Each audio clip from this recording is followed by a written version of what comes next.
Hey UConn Nation, it's KK Arnold here. If you're looking for the latest UConn women's basketball content, go subscribe to listen up to Phil and Ryan. Go Huskies! Thank you, KK. Phil and Ryan, listen up. Ryan, thanks for joining me on this beautiful Saturday, April 19th. And for all who celebrate it, I'll go ahead and say it now. Happy Easter to everyone. Happy holiday. Happy Easter to everyone. Ryan, I know we're not going to be on tomorrow, so I want to wish you a happy Easter and everybody out there. But for now, we're going to focus on this episode. We figure we step out of the box a little bit because a former UConn Husky is in the headlines and in a pretty bad way, that is. Now, she can't help it, but we figured we'd talk about this because she still needs coverage. She deserves it. We respect her a lot. She had a huge impact on the UConn Huskies. And Ryan, unfortunately, this means that she will not be able to face Paige Beckers now, something that you and I had looked forward to this WNBA season. Ryan, the Storm, from multiple sources, the Storm confirmed Muhl will miss the 25 season. Yeah, it's obviously really unfortunate for Nika because I believe this second year for her was going to be the season for her to have more opportunities. She was going to have more of a chance to get more minutes, more playing time with Seattle. But now, of course, she's going to have to wait one whole year. However, I did see in one article there's a chance for her to return in September, just before the end of the regular season. I saw that this injury actually came all the way back in October with the Turkish club. So this happened pretty early in the offseason. But of course, the Storm just announced yesterday that Muhl was put on the suspended list, which means her contract will not count towards the team's cap or roster limits this season. Of course, the ACL tear, of course, we know about that at UConn, unfortunately, too many times with Beckers and other players, unfortunately, tearing their ACL, and now it happens to Nika Muhl when she's in the WNBA. But, in my opinion, I don't think Seattle is going to rush her back. I don't really see Nika still playing this year, even if she does have a chance to return in the last month of the season. But of course, I hope this isn't a bad sign of things to come in the early stages of her career. And, I also wanted to mention this. A lot of these women have to play overseas in the off season because of how little they make in terms of the salaries. Unfortunately, this is where this injury happened for Nika.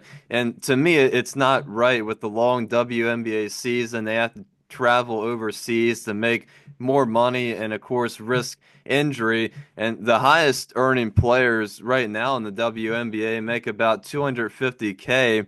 Now, Paige being the number one pick makes about 78,000 per year, 78,000 this year, and the number one pick in the NBA makes about 10.5 million. So, that's just one thing to think about. It's a pretty ridiculously large gap, but in terms of Nika, hopefully she can recover relatively quickly and make it back out there for next year in the WNBA. Yeah, you said it right, Ryan. And what's your takeaway from this one? I mean, now, as far as I know, I'm trying to look here while it loads. She did not, I think, from the time that we covered her, and everybody, help us out, right? Everybody, let's not forget.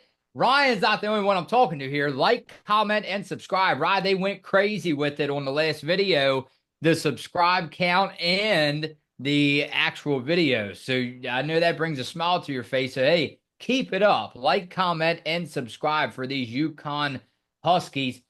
Um, Everybody help us out in the comment section too. I'm going to ask Ryan this, and I'm looking through the information now as a senior, as a junior, as a sophomore, as a freshman, right?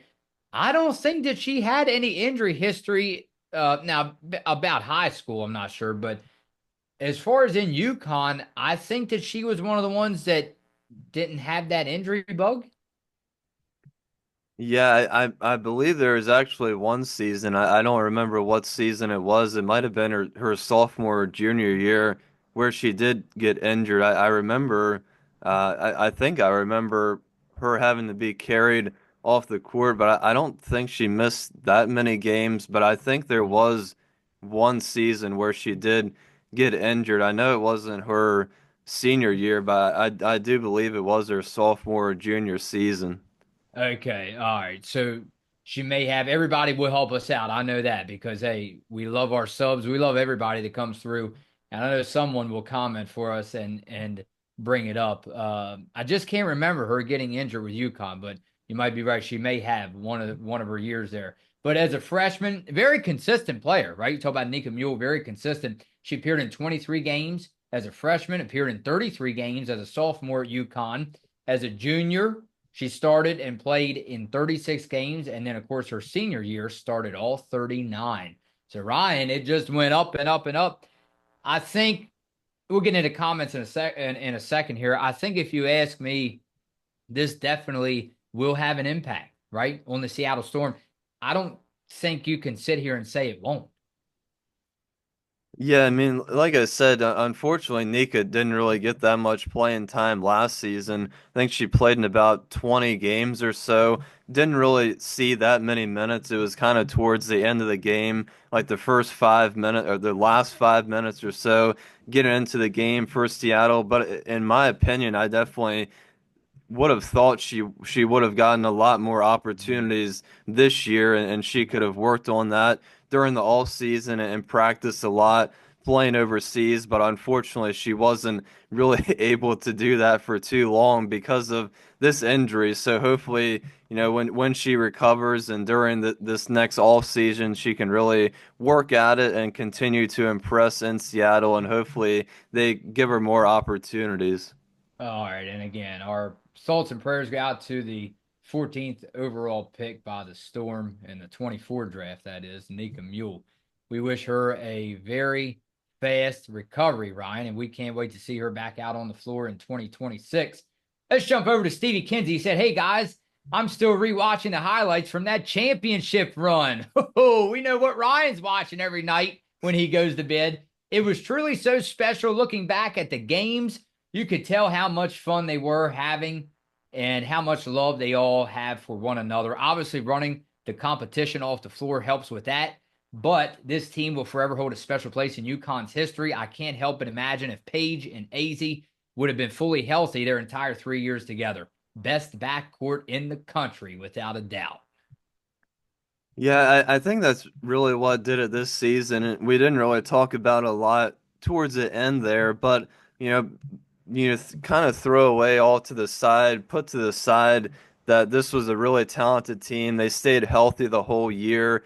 It was really from the beginning of the year their chemistry that really shined through. And we talked about Caitlin Chin just meshing with the team right away. The assist numbers were off the charts in every single game this season.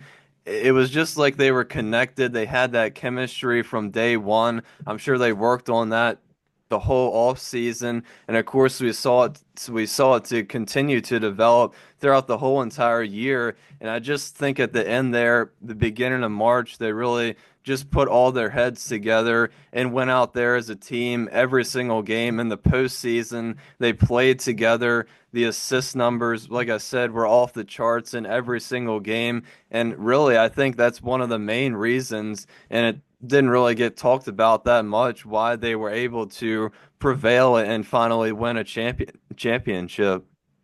How about this? This is going to make you smile. Jason said most, and we still have to get Jason. Jason, hit us up. We didn't forget about you. We want to get you on the podcast, especially this off season. I know I said it while I was in season, and I apologize for that. But Jason D'Amico, we have to get you on, especially in this long, long off season, Ryan. It seems like it drags on forever. Jason said most of the UConn starters started following Sarah Williams on the socials. And AZ has been recruiting big time. Peace. Yeah, I have saw that. I think Ooh. Ali Zabel may have followed her yesterday. So, whether or not that means anything, I guess it's up to people to decide. But I do remember last year, I believe some players followed Reagan Beers, and unfortunately she didn't come to UConn. So, I wouldn't really pay attention to this too much. I don't want to get my hopes up a lot. But like I said, I thought we would have had an announcement here pretty soon, and it's been a couple of days since we had that episode. So I'm still keeping my hopes up that we get an announcement on a transfer here at UConn pretty shortly. It's time for you to follow her on socials. How about that, Ryan? Let's go over to one more. We'll go to uh I had one here in my head, Ryan, and it totally just how about Robert? Robert said, okay, I'll finally go over and subscribe. Well, we appreciate that a lot, Robert. Been listening to Mark from Big East Energy. I do hope we can get Williams. Yeah, we definitely appreciate it. Yeah, we're gonna continue to have this news throughout the off season. We definitely appreciate all the new subscribers here. Towards the end of March, there into this April, we've gotten a whole bunch of new people. We see all of you guys in the comments, so we definitely appreciate that, especially throughout the off season. All right, Ryan, we'll leave it right there, and I will see you back on a beautiful Tuesday. We'll be back on April the 22nd for another episode on Listen Up.